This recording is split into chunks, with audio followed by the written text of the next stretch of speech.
Life Audio. This is Empowering Homeschool Conversations. We want families to come here and gain insightful strategies that empower them to successfully teach diverse learners at home. Hosted by founder and CEO of SPED Homeschool, Peggy Ployer. Our goal is that these powerful weekly conversations will boost your confidence to cultivate the best at-home learning environment for your student.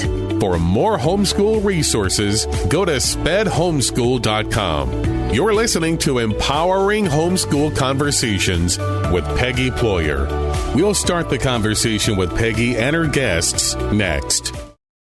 The best-selling illustrative Bible for kids and teens, the Action Bible, is now better than ever. The Action Bible Faith in Action Edition is an interactive Bible specifically created for kids and teens ages 7 to 15.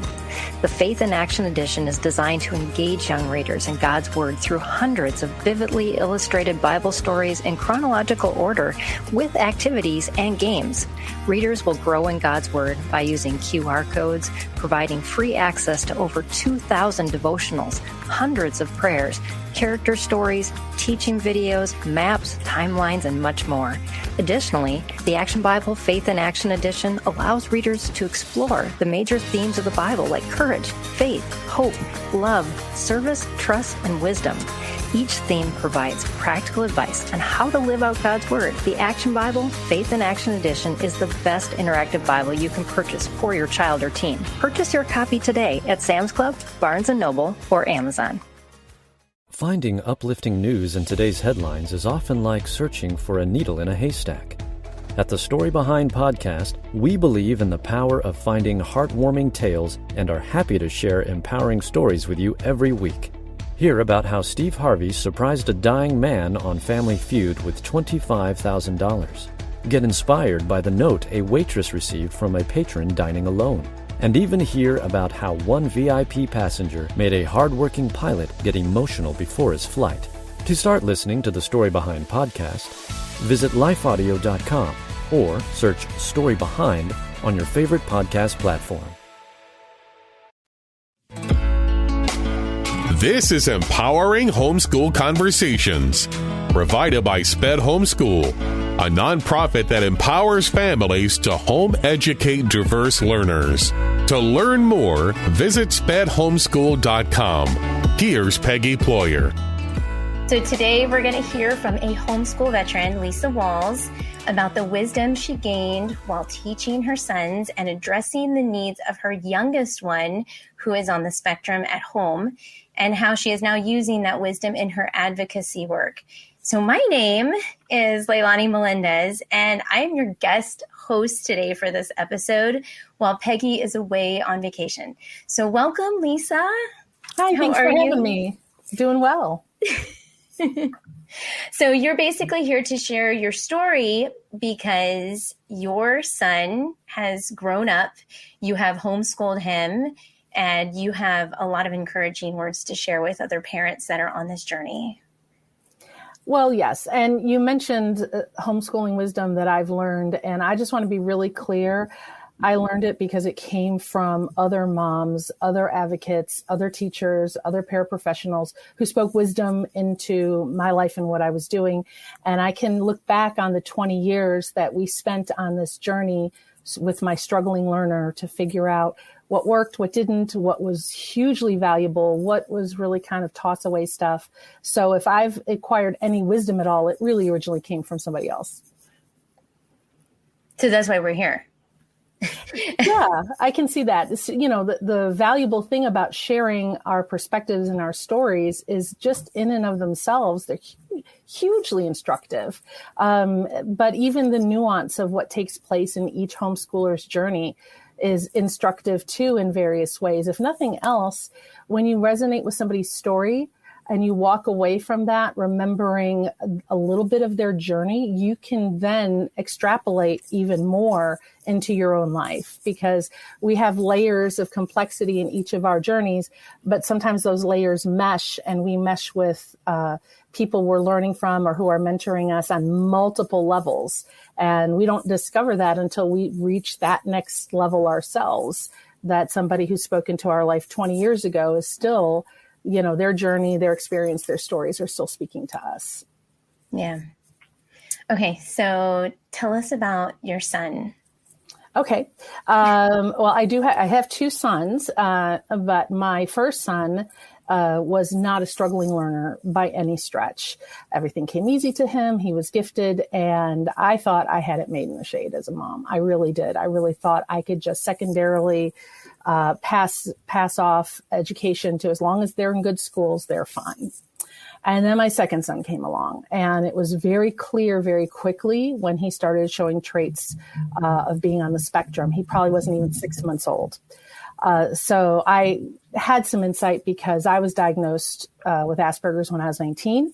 And through that process, and then learning what I needed to learn in order to develop coping mechanisms and adjusting to the environments that I was in, I had to come up with some ways to cope. So I had learned some things along the way, and I was pretty high functioning, had lots of masks, which of course wasn't a term we even used back then, but of course is now extremely relevant. And I thought I was going to be okay. So when my son started showing signs, I wasn't alarmed. What I was alarmed at is the other areas of learning that he seemed to struggle in. Because he did have a severe language delay. And that takes everything that you think of on the table for just doing some interventions with an autistic learner as they're going through school, or as they're learning how to adjust to a classroom or a teacher, or dynamics with other students. It takes everything that happens in that sphere and adds a whole new sphere 10 times the size when you have a struggling learner on top of somebody who has the traits of autism, whether it's, some communication hiccups or the socialization struggles. That's already hard enough to help kids navigate through. But when you've got language delays on top of sensory integration, on top of, in his case, he's also dyslexic, which is not terribly uncommon to have other language issues coming into the scene because of the sensory integration. So, he actually, we spent some time counseling, and he ended up under the tutelage of a director from a school specifically for dyslexia.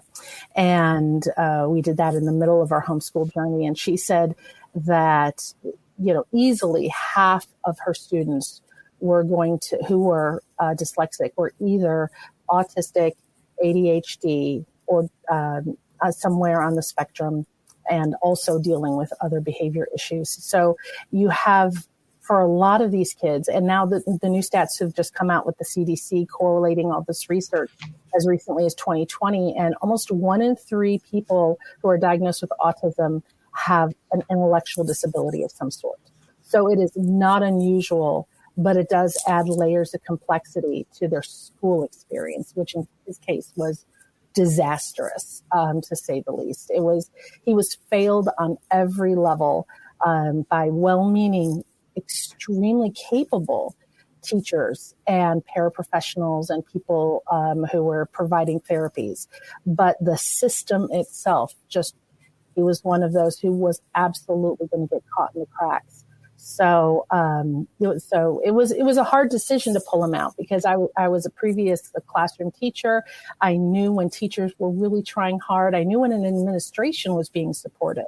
And I can identify that in both schools he was in, grade school, and we were in 2 different grade schools at one point, that was the case. We had a supportive administration and teachers who were not naive or dismissive, or they were really doing whatever they could to be attentive. But just the reality of being in a classroom, sharing that teacher's attention with 25, 30 other kids. And he wasn't even in an overcrowded classroom. And he was one of the few with an IEP.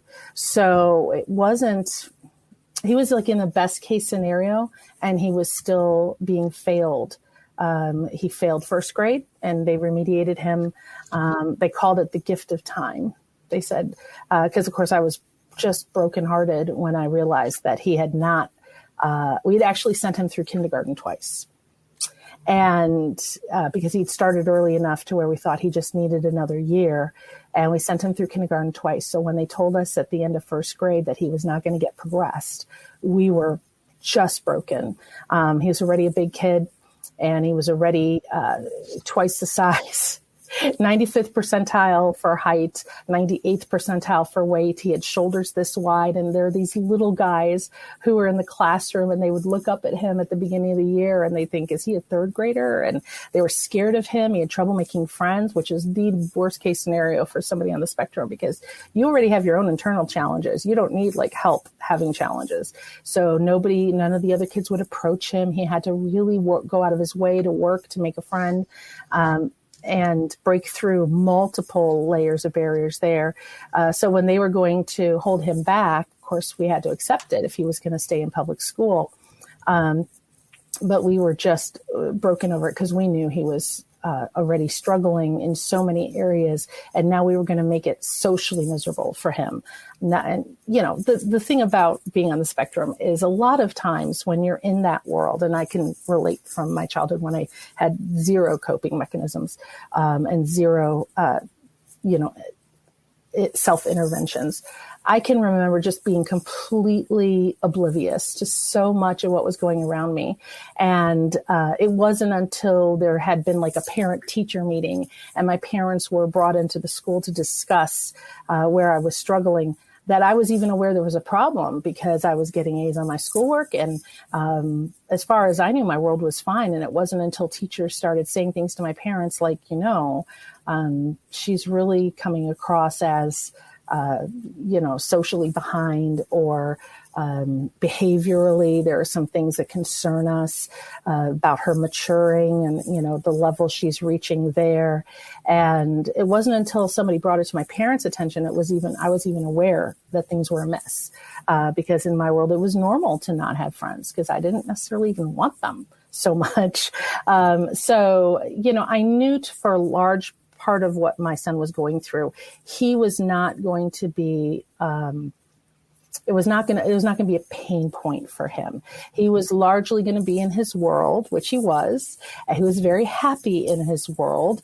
And his world was, I know a lot of parents and teachers of boys who are obsessed with, superheroes are going to relate, but his world was Spider-Man and Legos. And he was, as long as he had his Lego Spider-Man with him and that guy was in his pocket, the boy was fine. He was emotionally settled. There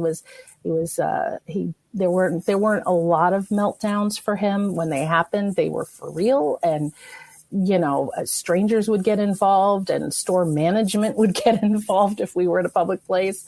So the meltdowns happened, but they were not as frequent because he's just a very low key kind of guy, and he always has been.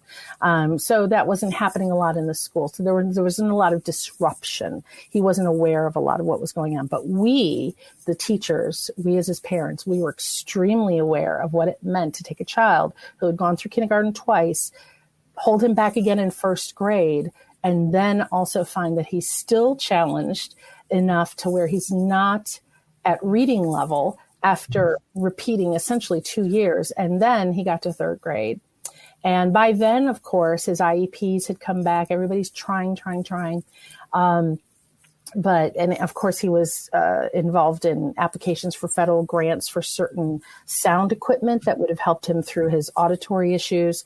Never arrived, by the way. 2 years in the waiting in public school for special sound equipment for him. He was supposed to get speakers, and there was supposed to be a microphone the teacher would wear so that it would kind of generate more directly to him, and he would not miss so much of the teaching experience, the auditory learning experience.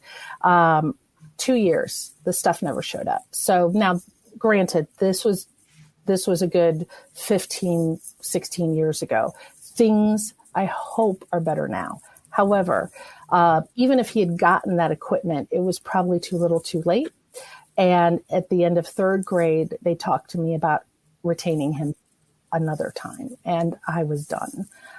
There's no way you are going to take my 5'4", 150-pound child and call him a third grader again The kids are scared of him. He doesn't have friends. Whenever he tries to make friends, they back away. Whenever he tries to do anything physically with them in PE or on the playground at recess, they're scared.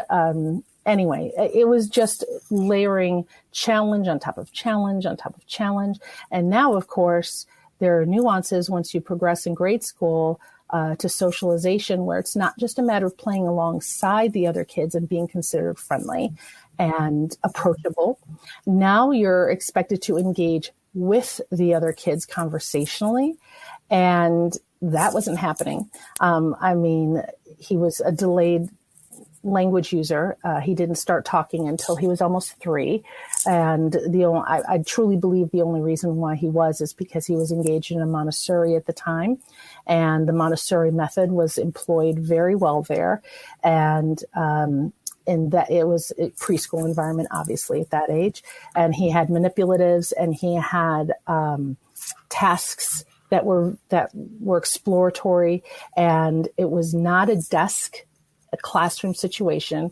It was not a children line up other than, in a group. They just kind of collaborated all day long as kids, and they interacted all day long as kids. And that's part of the method. I was Montessori'd. And so that's one of the reasons I was such a big advocate of it for my children. And so he did actually adopt language for the first time just at about 3 years old. And he started using it enough to where he could ask for what he wanted. He could get his needs across. But it wasn't until about 6, 7, 8 where you could really understood what he said. So during those formative years, when he's in kindergarten for 2 years, first grade for 2 years, any intellectual disability that he had, which it was mainly reading language related, or any neurodivergence he was exhibiting, it was just being augmented between the inability to socialize because he was so much older and bigger, and then the inability to socialize because he didn't have the language, or the conversation, or the knack for, or the desire to even go up to a child and face them and engage with them. Now, if the kid wasn't interested in Lego men, he had, that was, my son was like, I made a friend today. And of course you find out that kid is very also interested in Legos and Lego men. So they had a little conversation about it. And for him, that was making a friend, because that was the closest he ever got to making a friend in school. After a word from our sponsor, we'll dive back into this conversation. The best-selling illustrative Bible for kids and teens, the Action Bible, is now better than ever.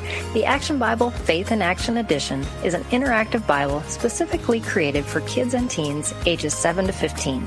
The Faith in Action Edition is designed to engage young readers in God's Word through hundreds of vividly illustrated Bible stories in chronological order with activities and games. Readers will grow in God's Word by using QR codes, providing free access to over 2,000 devotionals, hundreds of prayers, character stories, teaching videos, maps, timelines, and much more. Additionally, the Action Bible Faith in Action Edition allows readers to explore the major themes of the Bible like courage, faith, hope, love, service, trust, and wisdom. Each theme provides practical advice on how to live out God's Word. The Action Bible Faith in Action Edition is the best interactive Bible you can purchase for your child or teen. Purchase your copy today at Sam's Club, Barnes & Noble, or Amazon. Has fear stolen your peace? I'm Jennifer Slattery, lead host of the Faith Over Fear podcast, helping you fight your fears and grow your faith. Subscribe at lifeaudio.com. This is Empowering Homeschool Conversations, provided by SPED Homeschool. Go to spedhomeschool.com to get resources and support for teaching your unique learner at home. So without the benefit of these excellent school systems that he was in, these A+ school systems, the teachers, were, as skilled as they were, weren't benefiting him. The administration, as effective as they tried to be, wasn't benefiting him. The reality is he was just a candidate for all the ways the schools can fail you. And I don't regret any of it. Obviously, I felt like as a parent, my job was to be supportive of any intervention that could potentially help. And that means taking risks. If remediating them for a year is the decision, the consensus, it's a risk that, yes, you're going to pay a price. Your child's going to struggle in social development areas or with self-esteem, which, of course, that became an issue, too. By the time he had finished his first year of third grade and they had told him he was going to have to do a second one, he had already lost the love of learning. He had absolutely didn't want anything to do with school. It was painful. It was just everything that he equated with the school experience was painful. And I just kept reflecting as a former teacher who was a working single parent by then, and worked about 50 hours a week. I was just reflecting, could I do it worse? Could I screw it up and make it worse than what it is now? Maybe, but the likelihood was decreasing by the day.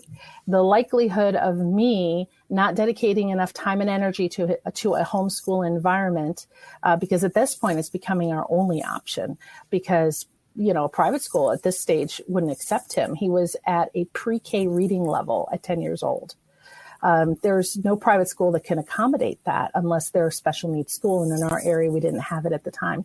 So homeschooling was the only option. And here I am looking at my schedule, a single mom working 50, 60 hours a week in the family business. The family is counting on me, so I can't slack there. I can't take time off. I can't take a hiatus.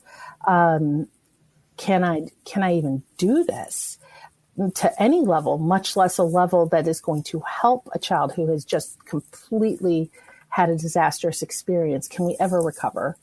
And I thought the only way we're going to recover is if I do this. If I give it 5 hours a week, and he's 10 at this time. So there is a little expectation that he can be a little autonomous. And again, I was Montessori, so I did have high expectations on that regard. So, as long as I can spend 5 hours a week, he can spend 10 to 15 hours a week where he can focus, which for people on the spectrum, focus is not your challenge.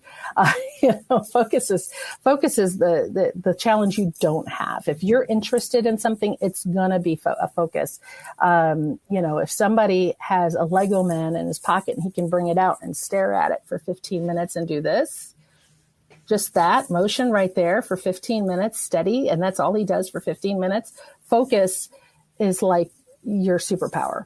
So I knew we'd be able to develop some of that as long as he was interested in the material. The challenge I had was I had no resources. I had another child who also was starting to struggle in school for other reasons, just getting lost in the cracks, right? And he was starting to have test anxiety, and he was starting to show some anxiety issues. And I had a job that was all consuming. So my job was to just accept that it's not going to look perfect. It's not going to be ideal. I'm not going to be able to teach so much as I'm just going to be used to direct and coach. So I'm not going to get, a lot of time with them one-to-one, but it's going to be enough to definitely do better than what we were experiencing and maybe recover some of what he lost. So anyway, that is a long foundation to just share the upshot. The upshot is we homeschooled for 2 months, and it was crazy disaster because, of course, I'm trying to replicate traditional schooling because that's my mindset, or Montessori experience, and we have no manipulatives, and they're already beyond the age of really needing them. So I had a terrible homeschool experience for 2.5 months.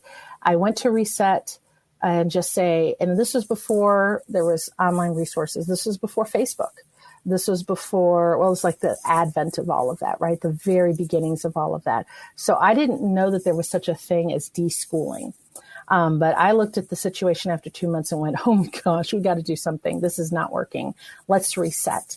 I've got 10 months to teach material that I know if I had at least an hour one-on-one with them a day, because I ended up doing both boys, an hour one-on-one with them a day, we could probably get this material done in 3 or 4, because I knew how much time was wasted in the classroom with classroom management, with administrative paperwork, with just administrative tasking, with things that we could just cut through and get it done. So I kind of made the decision, knowing that I could take the pressure off myself and step back. So we ended up deschooling without even realizing that was a thing or it's important. We ended up deschooling for about 4 or 5 months. And in the spring, I said to the boys, okay, it's time to get back on track. We got about 4 months to learn a year's worth of material, but I think you can do it.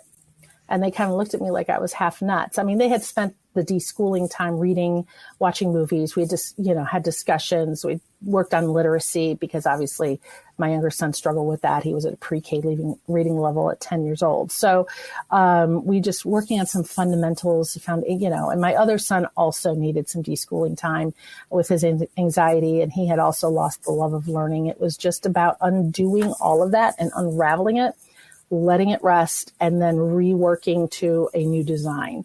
And the new design was simply checking in on them for 30 minutes a night after, giving them some basic tasks. This was the very beginning of Time for Learning. It was the brand new thing. They only had a few modules back then, but we did the math and we did the science. And of course, I was setting some reading language assignments for them based on the books and movies that they loved. So it was very unit driven. So it was very simple for me to plan out, and checked in with them 30 minutes a night and gave them about an hour or 2 on the weekend where we just went through and I sought opportunities to find out what they wanted to learn about. And then we discussed what that would look like. And then I started developing lessons for the next unit.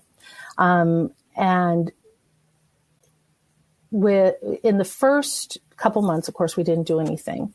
But he started taking some online diagnostic and reading assessments in that spring before we even started, just through the 2 months of a disastrous homeschool experience and 5 months of deschooling. He had increased a grade level in reading. Just from being given books and audiobooks, just being handed that, no instruction, no intervention, no help, nothing, just some books and audiobooks. He advanced from pre-K to end of kindergarten learning. By the time we had done our 4 months of schooling, because we finished at the end of June, he went from the end of kindergarten, where he tested early in the spring, to end of 4th grade. So he was at level, even a little bit above level, for a kid who had been 10 years old and tested pre-K for his reading. It was astonishing. And I can tell you, I did not do all that much. What I did was I released them from the parts of school that they found were not a fit for their learning style, for their energy level, for their personality. I didn't strap them to a desk. I just said, go. I said, go when you want to, sleep until you're finished sleeping, and go. And just releasing that increased, both of them performed much better at the end of the year test than I ever expected. But I did not expect him to advance 4 years of reading levels after just 4 or 5 months of, again, unit studies based on the novels they loved, based on the stories they loved, based on the movies they loved. So, of course, we hit it all. We were Star Wars people, and we were, obviously superhero people. We were Harry Potter people. And the biggest goal I had was just to undo the damage. And the biggest challenge with that was for them to regain their love of learning. And when they were confronted with the opportunity to direct their own learning, they did not sit and waste it. And this is the story that I think it really resonates with me, that I've heard from all these other parents, all these years, 20 plus years in this environment, is the kids step up. They step up when they're ready. I mean, some of them, they have to deschool. They have to get to a level where they're feeling a little comfort level with the activity they're doing or the curriculum they're doing. I get that. There's sometimes a little up ramp in until that moment. But when they get it, when they're engaged powerfully. And you would have to stop them. You would have to actually step in front of them and say, stop working. We've got to move on to something else, or we're taking a break, or we're taking a week off. They want to go. They want to keep going. And look, my kids are not and I've heard this from so many other parents, my kids are not poster children for hardworking, perfect integrity, adult-like character kids. They're normal kids. They loved video games. They loved sitting around on Saturday morning and just watching TV and, oh, Mom, every time I turned it off, so they were those kind of kids. They were just completely, obviously we did go to church and we had other things in our lives that expanded into the faith arena. But from the outside looking in, they were like any other kids of this world. They were video game kids. They loved movies. They loved television. They wanted to do the dish, or they were willing to do the dishes. But nobody really wanted to do the dishes. They would step up when asked, but they would have to be asked, they were very normal that way. And they, sometimes the dishes weren't perfectly clean. Sometimes they balked a little bit when being asked to step in and help coordinate it. Because, of course, the homeschool experience we had was, I'm working so much. If you guys are going to learn at home, you also have to help at home. It's just the way it has to be. There's too much going on for you to just sit and receive. You've got to actually step up and give. And, then again, in the Montessori framework is making help and work accessible for kids so that they have successes and that they're doing it well and that they know how to eventually do things to a degree of real polish and performance, so they can actually look back at the work they've done and be extremely proud of it. So if the dishes weren't done perfectly, nobody got upset, but there was a moment to go back in the kitchen and say, all right, see this? I found this, and that's okay. Hey, it happens. It is something you have to watch for, though. And then rewashing the dish and show them how to, sometimes, yes, you have to get out the scraper, and this is this, but it's got to be where they can reach it. You can't expect that to reach adult level performance in some of these tasks and chores and then not actually give them access to what they need to do it with. So it was a refresher for me on the Montessori front of that philosophy, but it was one of those experiences where you almost couldn't fail because the student-led learning environment is powerful to engage that student internally and give them drive. So they had more drive to succeed than any teacher had ever had for them to succeed. Not that they didn't have wonderful, dedicated teachers, but their teachers were not them. Their teachers were not personally involved in this experience. When you're personally involved in an experience, there's no telling what you can do once you're engaged and powerfully want to achieve something. And they did. They wanted to, my older son, who had been a gifted learner early on and was showing signs of just anxiety kind of pulling him down, he wanted to be considered bright again. He wanted to be, regarded as somebody who was extremely capable academically. And he wanted to be knowledgeable. He saw that as part of the identity of who he was. So he still, to this day, he's almost 30 years old, and he reads voraciously. I don't know anybody, even my husband, who's an extremely well-read intellectual guy. I don't know anybody who reads as much as he does. He's a continual seeker of knowledge. And my younger son, because of his issues with the audiological issues that come with sensory integration disorder, he found that audiobooks were his key to knowledge. And he is one of the most astute, in terms of civic affairs, astute people I know of his age, because he listens to podcasts all day long. He's a knowledge seeker, and that's where he lives. But it had to be driven based on personal interest, and it couldn't be my personal homeschool that I was designing to succeed, because we missed. When that happened in those early months, that was a miss. I couldn't design it be a fanatic about the minutia of it or the planning of it. I had to give them room to breathe and grow and lead the learning. Once I did that, and you know, I've heard this said before in some communities when it comes to deschooling is as much for the parents as it is for the kids.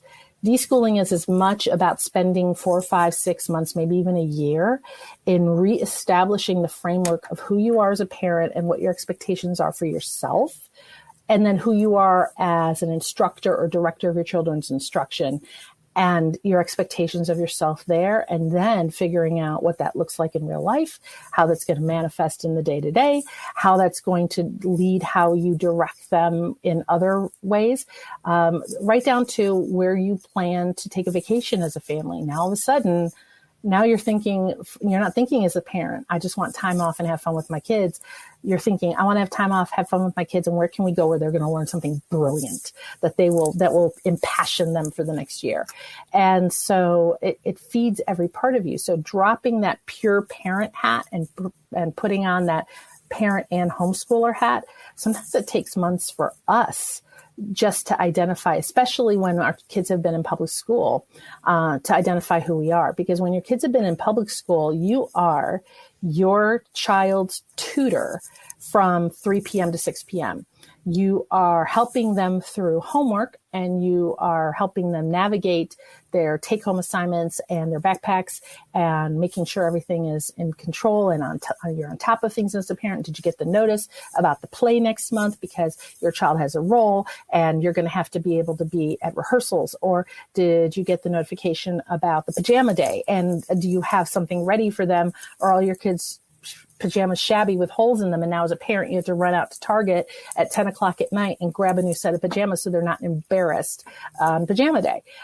So that's your role when your kids are enrolled in that environment. It's a support background role. You're still active.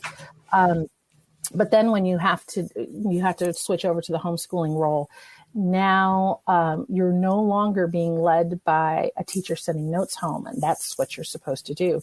You are the teacher sending notes home, and you're giving yourself notes that this Saturday might be a good idea for a trip to the zoo, because we just read an amazing book about giraffes, and they're just not getting the difference between giraffes and other animals in the powerful way they could. So I think we need a zoo trip so they can see one in real life, because until you do, you really don't understand the whole concept of what a giraffe is. So you get these amazing opportunities to reinvent yourself as a parent and a homeschooler. So deschooling, I've heard it said a million times, and it's so true, is just as much for the parent homeschooler as it is for the kids. But that was a very, very important part of our journey, was to undo, in our case, actual damage that was caused. Not by anyone in particular, and not even by the institution, just by the way they were exactly the kind of kids who fell through the cracks, and so many do. So we were just blessed that we could kind of navigate through that and around that without a lot of assistance and help. Because back then there wasn't a lot. You could join a co-op if you were near one. I was part of some online forums and groups for some other nonprofit activity I was involved with. And there were a lot of homeschoolers in that environment. And most of them were not involved in co-ops, just simply because they didn't live near one. And there was just not an option for that. So when my boys said, well, I'm not really interested in a co-op, I really don't think, I'm like, hey, you know what? Lots of parents homeschool without one. Let's try it. Worst case scenario is you just get your group activity in church, and that's where you focus getting your group activity. And that's exactly what happened for us. But it was the kind of experience that laid a foundation for me. Now, here I am, years after they've graduated, and I'm still looking for parents' stories, because I feel like, yes, there's more information, there's more accessibility to the information, there's more community for homeschoolers, and that's absolutely needed. But there's a lot of information that works in a practical sense in our real life world, and it either contradicts or seems to, or is not represented in the research that's out there, or there's great research that's out there, And it's hard as a homeschool parent, especially when you're really super busy, to identify the research that you should be looking at, applying, how to apply it, and whether or not it's good research. How do you identify that it's even relevant, or is it just fake news at this point? Because there's a lot of that. It's not just for mass media anymore. Fake news is everywhere. So how do you discern what the good research is, where the important breakthroughs are happening? And how do you know as a parent what to apply or what new research to even look for? How do we search for this stuff? So I do still see a need for parents to get involved. And even if it's on a level of just supporting your local homeschool families who you know, with just whatever you can share. There is a reality that there's a lot that has changed. Like, for example, when I had my son's IEP for the first time, we were going over the IEP. The only diagnosis that he could have was a behavior disorder, because his learning disability, his language delays, his autism, all these things that had been diagnosed issues that we paid thousands for a private neuropsychologist to diagnose accurately, because we wanted some accurate reports. All of his issues, none of them were represented in the IEP. They had to make up scenarios in his because they knew he needed social help, but they knew he needed behavioral help, but there was no box they could check. So now, of course, the IEPs are a little bit better. They're a little bit more on target. There are diagnoses included in there that are more relevant to people on the spectrum. But back then we had to basically charge that he was aggressive. His behavior was aggressive. It wasn't really, certainly. I mean, unless you took his Lego man. If you took his Lego man, his behavior might get aggressive. But we had to kind of make that up. The teachers kind of had to go, I guess we'll just check that box just to get him something. So now things are certainly better and they're changing for the good. But here's the rub. We have more people being diagnosed on the spectrum. Just in 2010, it was 1 in 80 something. Now it's 1 in 36. And the stats are just staggering.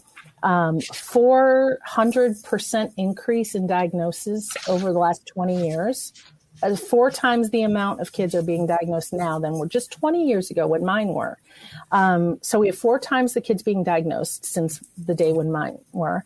And since the 70s, when this was 60s and 70s is when this was really starting to take off as an area of interest for sociologists and psychologists and pedagogical studies. So back in the 60s and 70s with the earliest research, we have something like 40 times the number of kids being diagnosed now that were being diagnosed back then.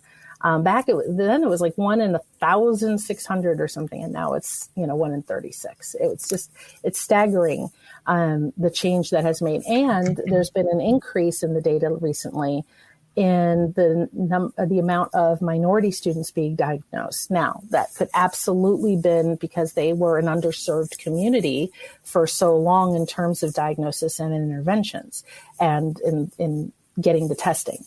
That's very likely. But the fact is that means there's more being diagnosed there than expected. And now we have more increases in those communities as well.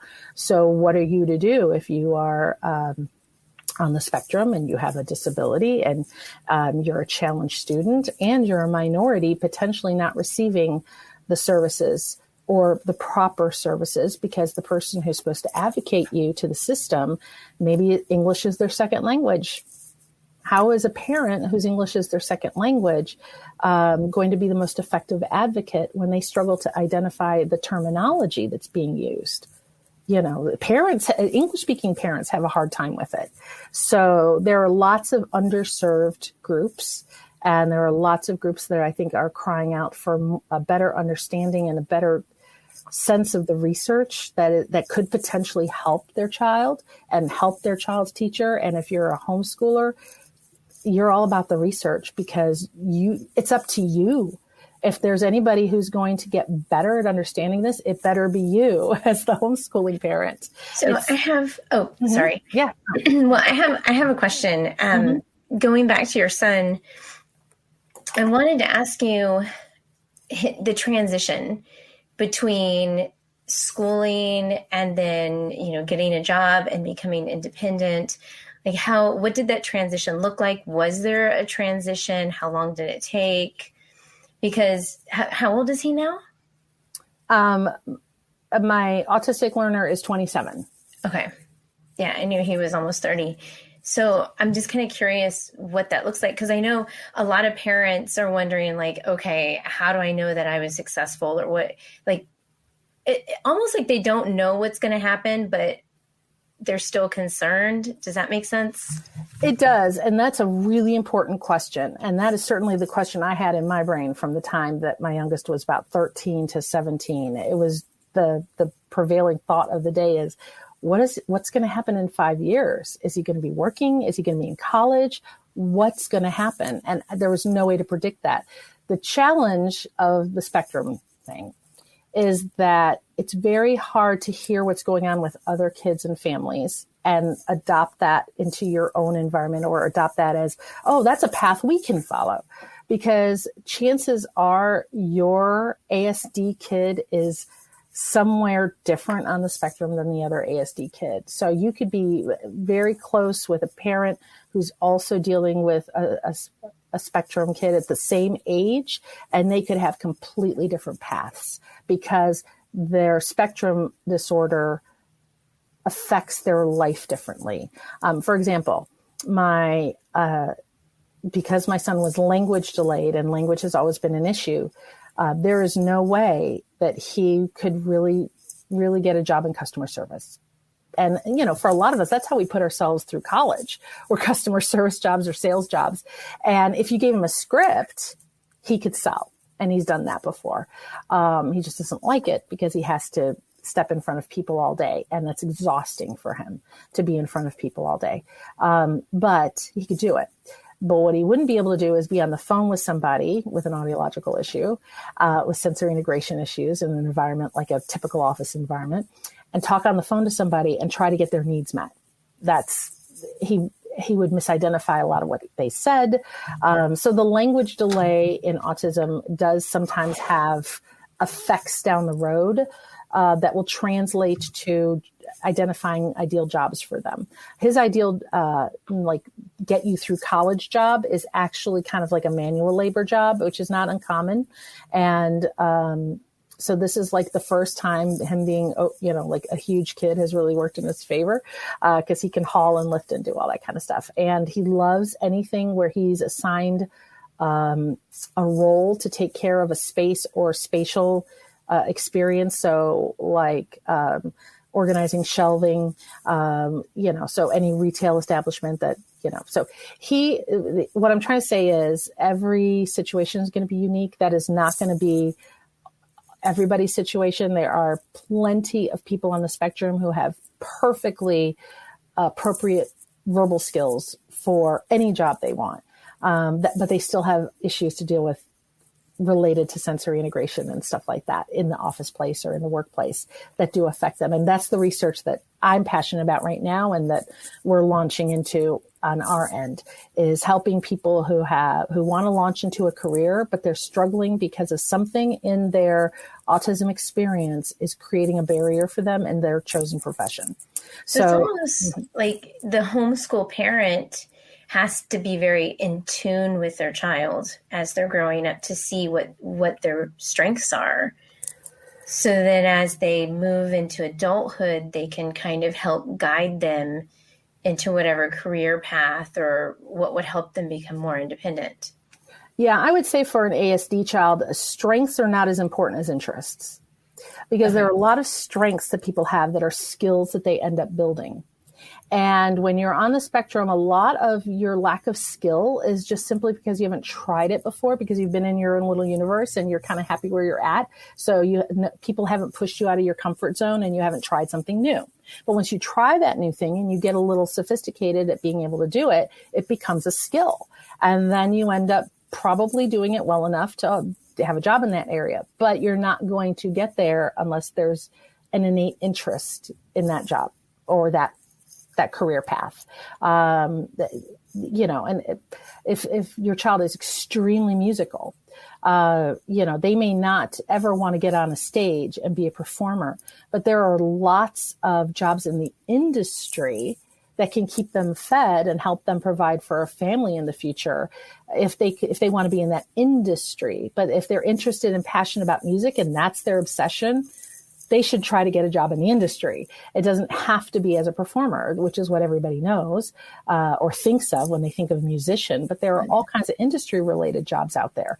So that you're right. You have to be in tune with what your kiddo can not only do fair, like obviously I wouldn't want my dyslexic language delayed learner to ever be a scribe, right? He'll write things backwards. So you don't want to set them up for failure, put them in things which are obviously the wrong category for them. But that doesn't mean they can't take their interest and develop a skill set in an area that's just new to them and then become really, really good at that. But it has to be an interest first. So interest first, skill later. And these skills can be developed in early adulthood, 15, 16, 17. There's, in most homeschooling families who have their kids at that level, they're like ready to graduate, they realize that most of what they learned at the high school level, they actually learned in the last 2 years. They were kind of maybe flaky or not real mature about the way they were approaching things back at 13, 14, 15, but now they're focused and they're ready to go. And this is a huge opportunity for parents who have kids who are about to graduate and have no idea where they're going to be. Well, have those conversations because it's not too late to jump in on what they're passionate about, because it may have taken them this long to figure that out. But don't think, well, they're already 17, so they're graduating next year. So there's really nothing we can do. He's going to have to work, at Walmart the rest. No. He can pick up a passion at 18, develop some skills and break into that business at 19 or 20 and apprentice and learn on the job. It's never too late for your kid to take an interest and develop a skill. And a lot of us are finding too, we need to be patient and not call their 18th birthday their date of graduation. For my boys, they studied for the GED because they wanted to finish early. And then they realized the colleges they wanted to go to didn't require it. They just required, entrance level exam. And so they're like, why am I sitting for the GED? That's crazy. So they just entered college. And that was the right choice for them. But if they would have sat for the GED or if they wanted to sit for the ACT, they could have done that. That's not a problem. We could have gotten them some coaching for my younger son. Obviously his language issues would come into play with testing. We could have gotten him some coaching, or we could have made the decision that we made that he would go to a design school, which couldn't care less about his ACT math score. He just had to show up with some talent, some passion, a few skills, and they would do the rest. Okay. So it's almost like, because I'm thinking in the public school system, they have like this cookie cutter, and comparing kids, but having them at home just builds their confidence because you are focused on all of that. Well, and think of it this way. When they're at home with you, you are offering them an opportunity to really get deep and explore who they are at a very personal level, because you as a parent educator are dealing with them one-to-one, and they don't see themselves as achievement as a social thing, other than sometimes you have to collaborate as a team to meet a goal.